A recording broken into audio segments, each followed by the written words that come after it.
President-elect Donald Trump is reportedly making phone calls to senators, pressing them to support his pick for Attorney General. Axios spoke to two senators who said Trump called them about former Congressman Matt Gaetz, one of them being Republican Kevin Cramer of North Dakota. Meanwhile, the House Ethics Committee is set to meet tomorrow to discuss its report on the former congressman. The top Democrat on that panel, Congresswoman Susan Wild of Pennsylvania, said the report should be released to the Senate and to the public. An attorney for two women who say Gaetz paid them for sex several times sat down yesterday for an interview with NBC's Hallie Jackson. He detailed part of their testimony to Ethics Committee investigators about a party in Orlando back in 2017.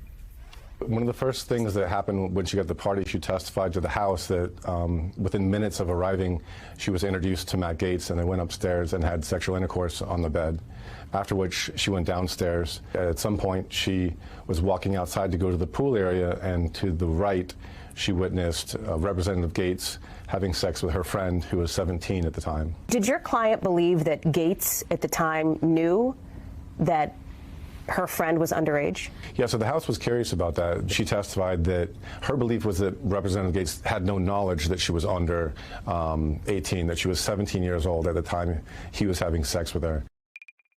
They did testify, both of them, that they consented to the activities. They were also asked whether or not they were victims, and then she broke down in tears, and she said it's a very complicated question. Did your clients make any assessments in their testimony about Mr. Gaetz's fitness or judgment to serve in office? They're very careful about what they might express publicly, but one did say, I do not think a man like him should have that much power. Oh. Gaetz has long denied the allegations. The Justice Department also investigated Gaetz over sex trafficking allegations involving a 17-year-old girl.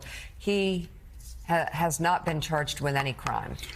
So this testimony, of course, happened, Willie, under oath, and sex with a 17-year-old woman paying two other women. I think the testimony was, he said, sex under oath in front of the Ethics Committee. And regardless of what the speaker said, people on the committee say the information needs to get out. John Cornyn and other senators are saying, we got to see all the information. Yeah. It's too bad. I mean, I was in the House. I know what senators think of House members. Like, they're not going to listen to the Speaker of the House. They're going to want to get it out and get the information for the American people. But if I can just, for 1 minute, if everybody just give me a second here, and I appreciate it because they don't usually get a chance to talk on the show, but I'm going to do it this now. First of all, I want to just say, Meek and I went to an event last night, and it was wonderful. There were a lot of people that were sad. A lot of people came up to us hugging us, saying, tell us everything's going to be okay. Tell us we're so upset, we're so torn.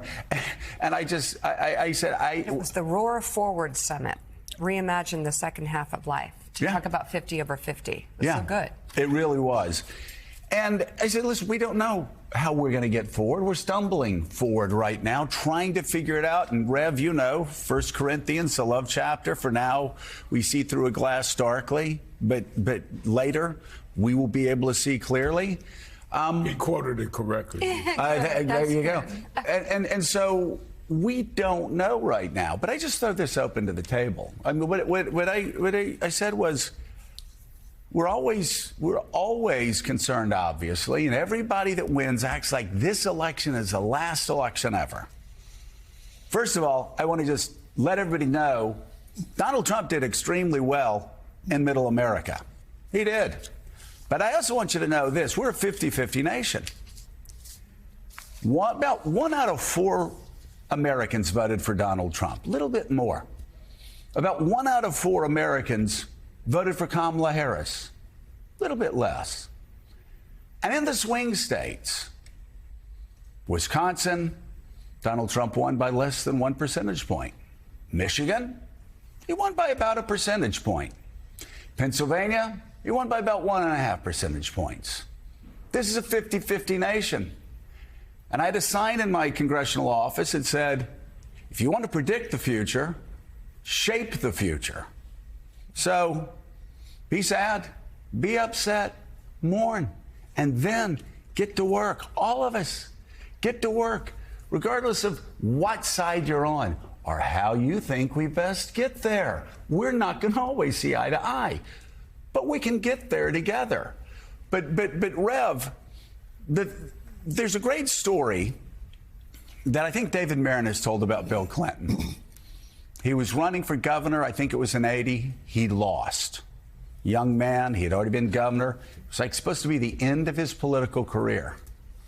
The morning after the election, when he lost, his staff members were looking out the window as they were packing up the boxes.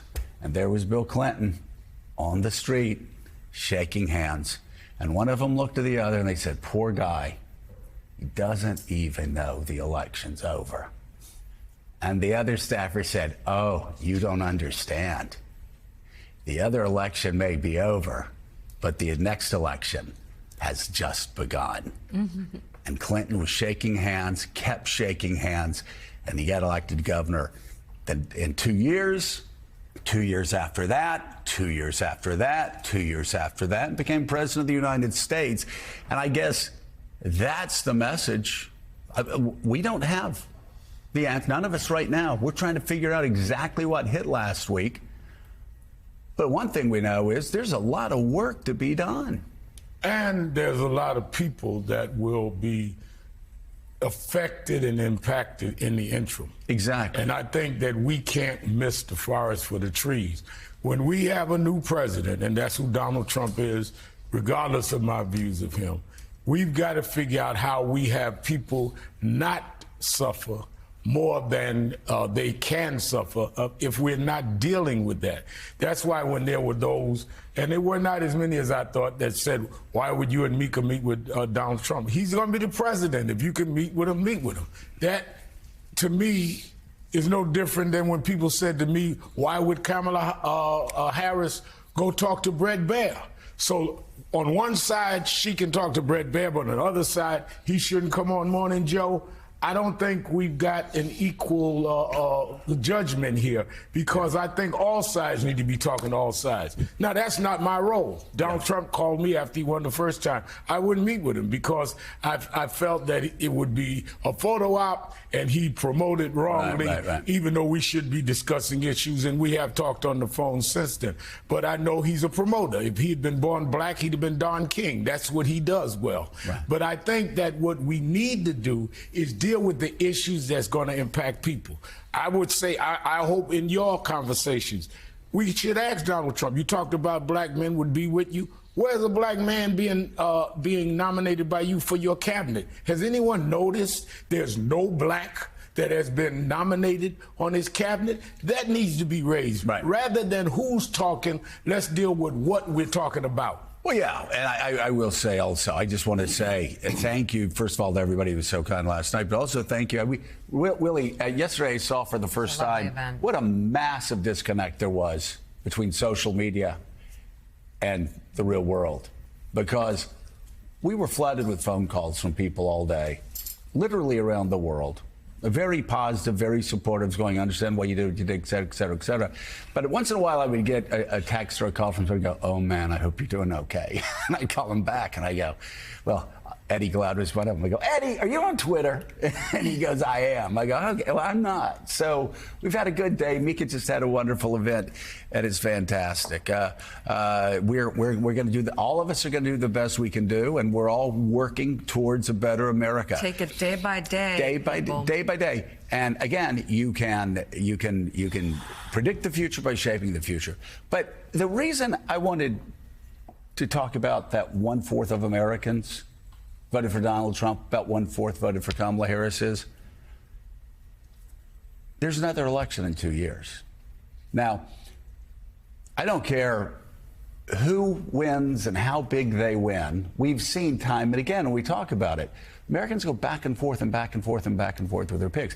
If Republicans, if Donald Trump, if Republican senators put in as an attorney general somebody that 3 women have testified, I believe, if I'm correct, he had sex with an underage woman at a drug-fueled party. And what I read in the Wall Street Journal was he paid 2 other women for sex.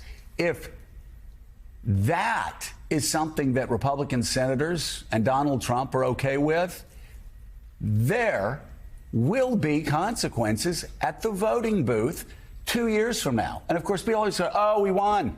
Oh, we won. You know, oh, we can do whatever we want. Really? Because that's what I heard a lot of Democrats saying after Barack Obama won. And 2 years later, the Tea Party came roaring into town. So I will say it again. This and other of these picks, Republicans would be smart to advise and consent. And Donald Trump would be smart to back off of them in 2 or 3 of these cases, because there are elections 2 years from now and things just won't go well. I mean, think about in the case of Matt Gaetz, we're parsing whether the young woman alleged to have had sex with Matt Gaetz was 17 or 18. This is a sitting member of the House of Representatives in 2017. He'd just been sworn in. So does character count or not? That's a question for Donald Trump. It's a question for Republicans. They've all long lectured about character, put qualification to the side. That's a part of his story as well. And you could go down the list and ask those questions, and we will ask those questions. But to Rev's point and your point, to underline what you guys were saying yesterday, I wasn't at Mar-a-Lago. I've never been to Mar-a-Lago. Never been invited. I guess I should be offended by that. But nothing changes for me, and I think for you guys either, from before Election Day, which is, you know how we have criticized Donald Trump. You know about his policies. You can see it in the people he's nominating. You'll see it in a minute when we talk about his plan for mass deportation. None of that changes for me. None of that changes for us in the way we will criticize that. He is the president of the United States. That's a fact of the matter. He won very narrowly. I would point out that just yesterday, as more votes came into California, he has slipped under a 50% majority nationally. All of those swing states, save for Arizona, within the margin of error. The polling actually was right in those states. So when we were saying every day, this race is a tide? It was. It was tied. It was. Right. He swept the battleground states. True. In that way, it was overwhelming. He swept them, but within the margin of error, which again, that's how you win elections these days. 2016 within the margin of error. 2020 within the margin of error. 2024 within the margin. We are a 50-50 nation. I guess the question is, again, side issue, when are we going to learn to work together? Yeah, and I mean, I'm deeply skeptical. It might be an understatement that he's going to suddenly be this bipartisan figure in our country, given his history, given the nominations and the choices he's making right now. But we will cover him as we've been covering him.